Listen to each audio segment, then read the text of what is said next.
Okay, Samu, diving right in, how many A/B tests has your agency conducted so far? In the past 2.5 years, around 1,500 A/B tests. So almost almost 3 tests every day, if you count it. Wow, that's a lot. And can you give me an estimate how much additional revenue that has created for your clients?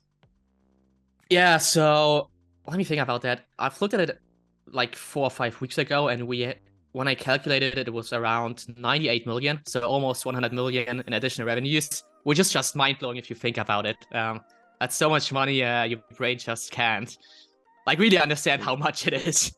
Yeah, wow, that's insane. So yeah, I guess we have a lot of interesting things to talk about. But maybe before we get started, would you like to quickly introduce yourself? Sure. First of all, thank you so much for inviting me. I'm Samu, one of the co-founders of the agency. We started our legal company like 4 years ago, but the agency only in 2020, so around 3 years ago. And yeah, in the past 2.5 years, we've specialized in A/B testing, primarily for e-commerce companies. And since 2020, we've grown to a team of around 30 people now. So yeah, has been quite a ride. And just insane how much we've learned and how much we failed as well. So really happy to dive into that later on. Nice. Yeah, super exciting. Also for me to have you on this interview.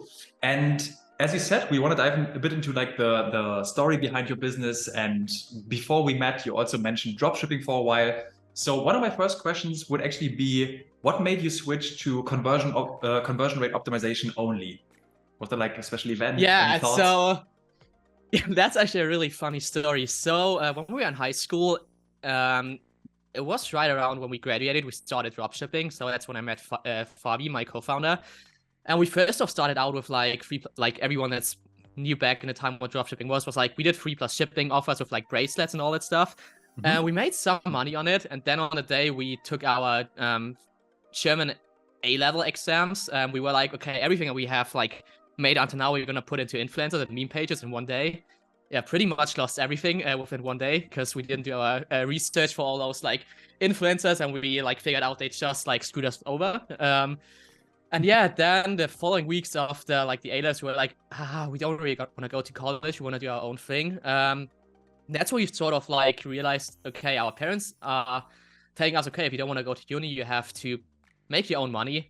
So then we sort of switched into the agency model. We started doing websites for restaurants. We did Facebook ads for local companies to get traffic into the offline shops.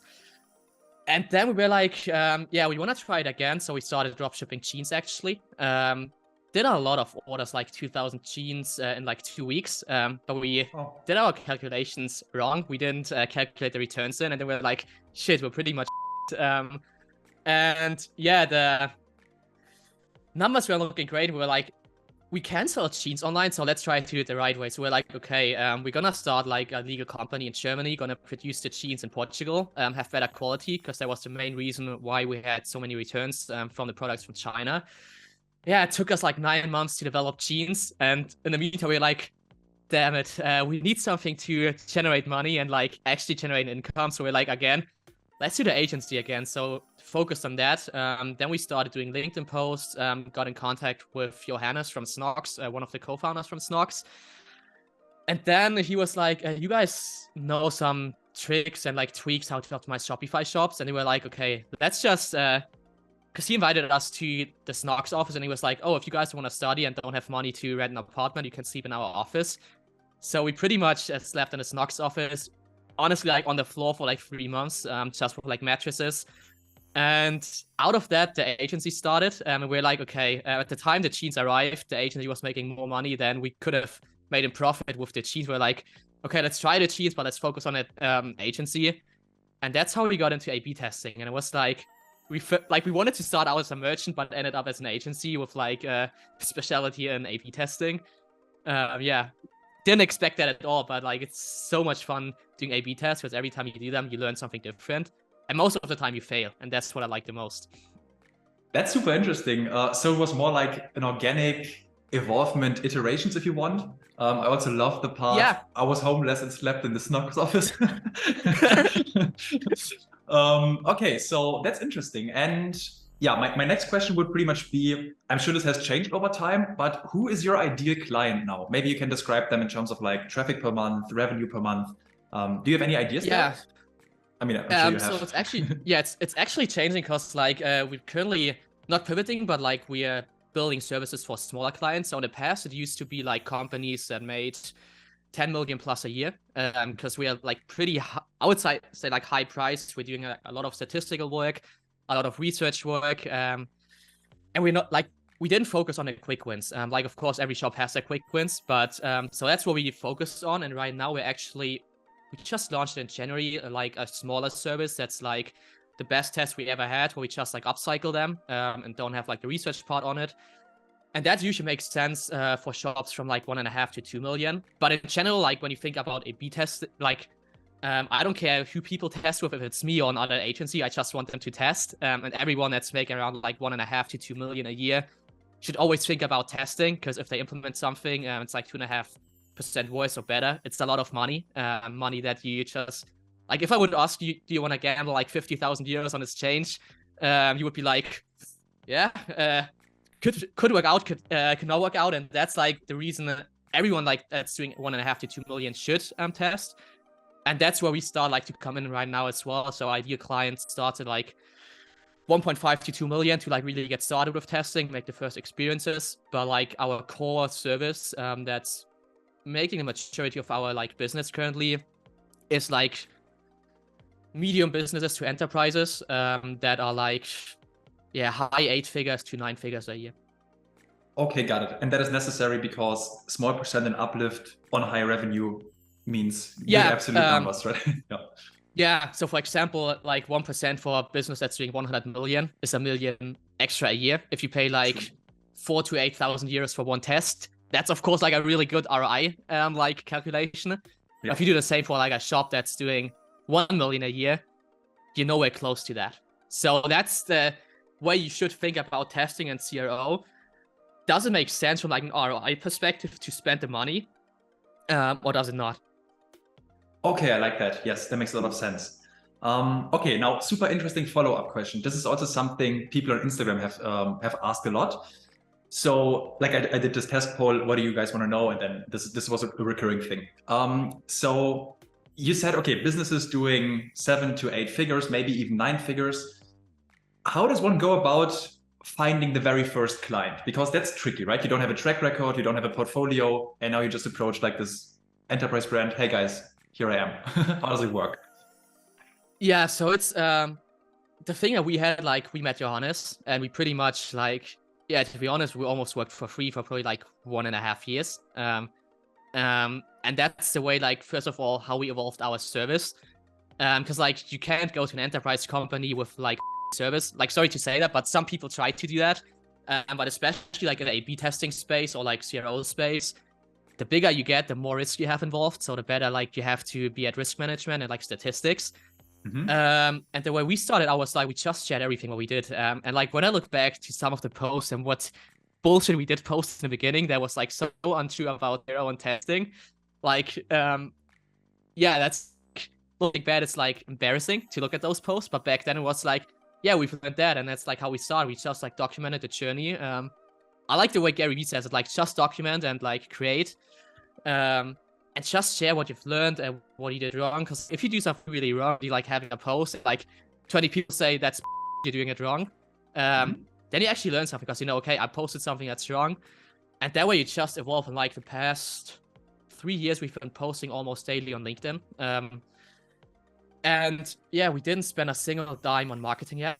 So we just hired our first salesperson 2 days ago, actually. So the past 3 years, we've grown only organically and like by sharing and like building a great product and service and focusing on delivering a better service. And we also had like some clients who, like, the hardest thing that we had to do was like, it was in 2020. We had a request from like a large client, close to 9 figures a year. And they were asking us, can you guys help us to like increase our CRs and like become better at testing? And when we looked at them, like how advanced they were in testing, we're like, guys, we're sorry, but like you're ahead of what we as an agency can deliver. And so that for us was also like, we didn't take on any business that could like backfire, and we knew, okay, we could go in there, like we could just fake it till we make it. But it's also something we decided to do is like actually build the expertise. And I think that's the thing, you need to enjoy it as well. Like if you only try to get clients because you want to get clients, you're not going to be successful. And for us, like, I don't know if you can see through the camera, but I got less ego, more data tattooed on my right forearm. And that's like, I just like to work with data and like the creativity that comes with how users behave. So you have to enjoy the process and learn stuff, because like if people actually understand that you are passionate about something, they're going to trust you. And you're gonna mess up a lot. Like for Snox, for example, I did one test and I accidentally removed the checkout button for like 8 hours. So yeah, you're gonna do mistakes like that. But if you want to get your first clients, just be passionate about the things and like try to share everything, and don't expect to get the big bucks instantly. Like it's a process. Like it took us probably like 2 years to get our first like real enterprise client. I wouldn't count 8-figure companies as enterprise. They're more like medium-sized businesses. Enterprise, I would say, is like high 8 figures to like 9 figures. And you need a lot of networking. Like in the startup scene, like you can get a lot of traction quite fast if you pretty much decide to almost work for free. But that's also exhausting. You can't do that forever. You can't, like your body just can't withstand working 24/7 for like 4 years. It's like, yeah. I've experienced a burnout last year after like not taking a break and like just working all the time. But yeah, that's how I would do it. Just like find a subject, or like even if it's CRO, and try to learn as much as you can. Share your mistakes and share everything, and don't feel embarrassed, because like everyone's starting at some point.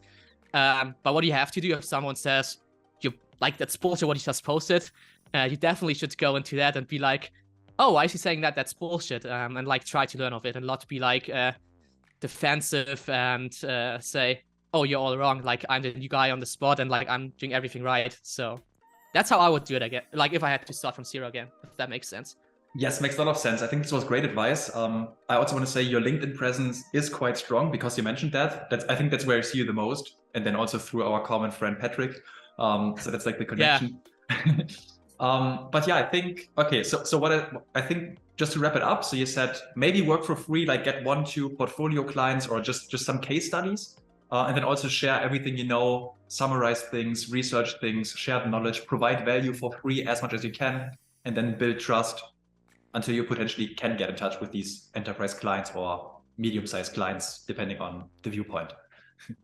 Yeah. And at one point, you definitely have to understand your worth. That's something that I'm sorry to use that word, but fucked up like insane. We were doing like all that LinkedIn stuff, and like we had people starting to acquire us. Hey, if you do like cheaper for us, you also can post on LinkedIn about us. And we started doing that. And if you start doing that once, like your self-worth is getting like, yeah, it's just getting immensely pressured.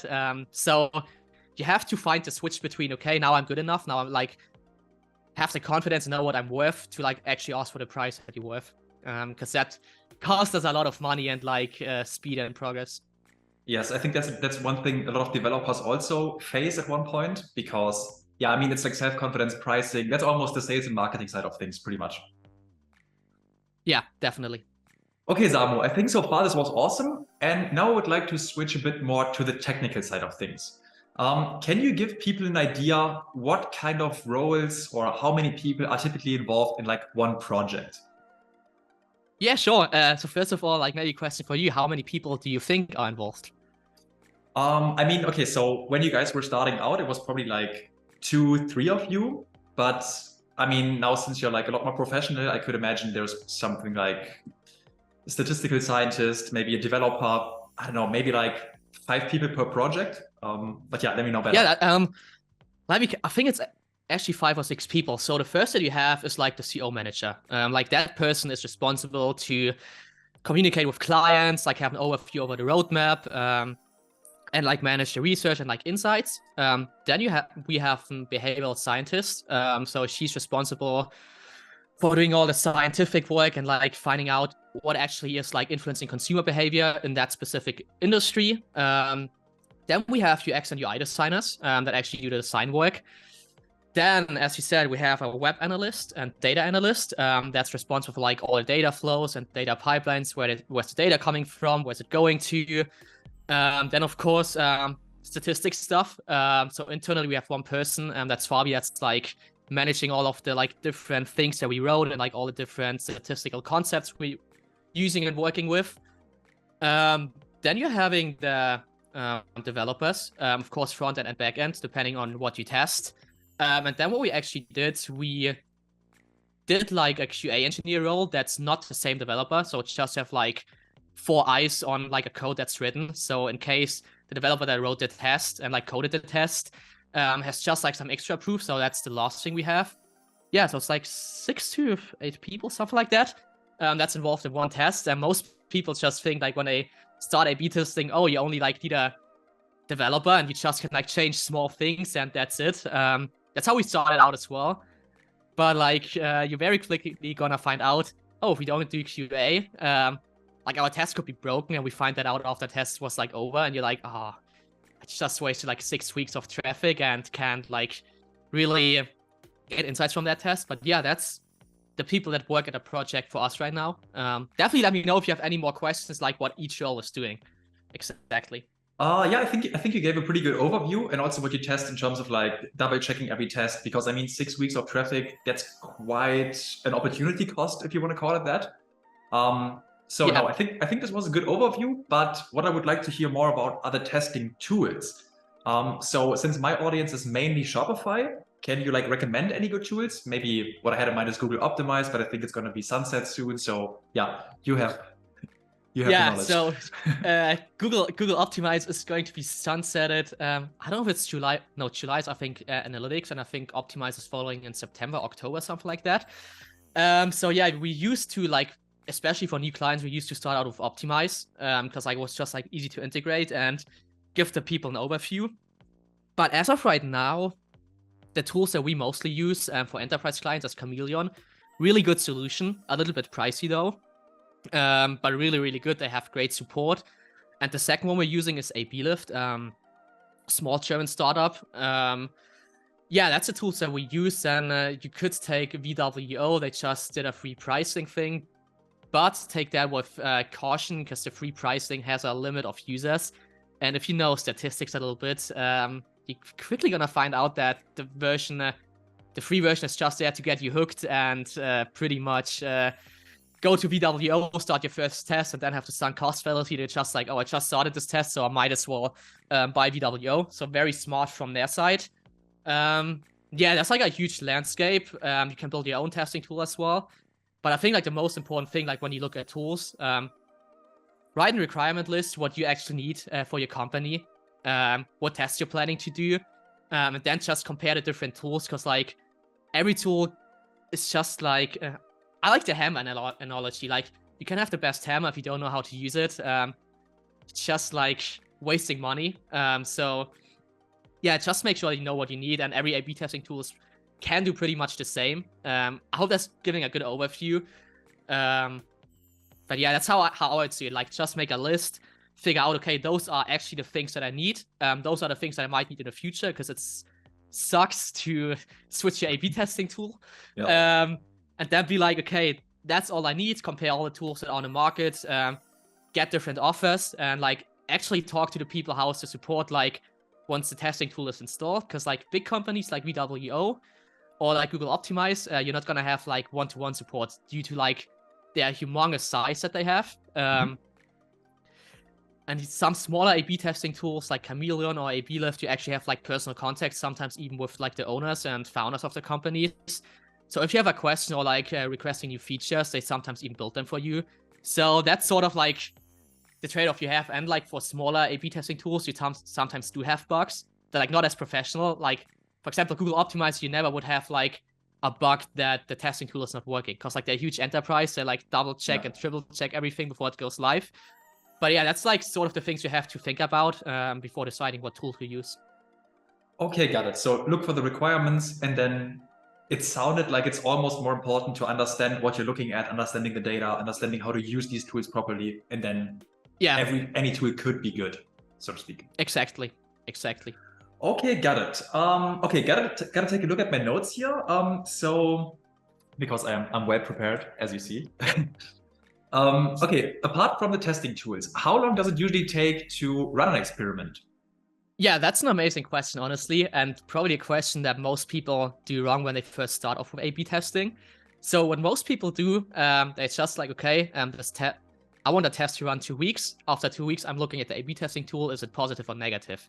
That's completely wrong. So the way that you have to figure out how long a test should run usually depends on how much of a big effect or small effect you want to be able to detect. So for example, if you're doing 10 million euros a year, and you're saying, okay, 1% a year is 100,000 euros in additional revenue, that's actually interesting for me to detect. Then you're like, okay, that's the first requirement. I want to be able to detect A/B tests that are making 1% an uplift. And then what you have to do, you have to figure out how many users you actually need for this test to be able to detect 1% uplift or downlift. And the way you do this is there are two metrics in statistics that like for the simple statistics, I'm not gonna like go into all the detailed stuff because that's way too big for I think the small interview. But yeah, so what you do, you have to decide on two factors. That's the confidence and the power. So the confidence is pretty much how much risk you wanna have that the test in reality is a winner or loser. So usually what we use is like 80% confidence. So let's say you're doing an A/B test 10 times, like the same test. 8 out of the 10 times, you're going to be able to detect a winner, or it's going to be a winner. And 2 out of 10 times, it could be, or like 20% of the cases, it could be the test in reality is a loser. So that's like one error that can happen. And the second thing that you want to set is like the power level. Like this pretty much, I just try to come up with a simple way to explain it. So imagine the power level as sort of like you're going fishing and you're having a fishing net. If the power level is high, you're going to have like really small holes in the fishing net. So you're going to be able to detect really small uplifts. But what also means you need a huge sample size to be able to detect them. And like if you decrease the power level, we usually use 80%. Like you're able to detect a lot of the effects if they actually are there. And we usually use 80%. So then what you do is like, okay, how much uplift do I want to detect? What's my power level? What's my confidence level? And out of these three factors, you can calculate how many users you need for an A/B test. But then you're like, okay, I'm calculating, for example, if you're running a test on the homepage and you want to detect a 1% uplift, you could be like, okay, I'm putting all these factors in. And then there are so many statistical engines out there that can calculate that for you. Then the engine's going to tell you, okay, you will need 250,000 users per variation. So overall 500,000 users to be able to detect this uplift. And then you can calculate, okay, 500,000 users with my current users per week, it's going to be around like 5, 6, 7 weeks, etc. And that's how you calculate how long a test should run. Okay, that was a pretty good explanation. So just for maybe we can summarize this in one sentence. The question is, how confident do I want to be in my test results? There's like confidence and power, kind of what you just described, and then calculate the sample size or the amount of users. And then the question is, how much traffic do I have? So then I can calculate how long it's going to take. Is that about right? Because I'm like, yeah, that's about right. And like as a rule of thumb, the lower the effect you want to be able to detect, the more users you will need. So for example, if you want to be able to detect everything above 5%, you're going to need a lot less users. But also what happens in turn, a lot of the tests that you run will end up inconclusive because you have not enough users in them. Okay, got it. Yeah, I think that's a good overview in terms of the statistics. Yeah, we could probably do another interview only talking about math with you. No, today we're going to save the audience. Yeah, not today, but if anyone is interested, just write in the comments and we might do another one on statistics because I think it's one of the most underrated topics. It's highly complex, but it's fun. But yeah, we're not going to be able to cover everything today. Okay, appreciate that. Okay, then next question. So now you just said it might take like 5-6 weeks for one A/B split test to complete, or it could even be less depending on how many visitors we need. Should every website test be, or should every change on the website be tested then? Because like I'm quickly running out of weeks if I literally test everything. Do you have an opinion on that?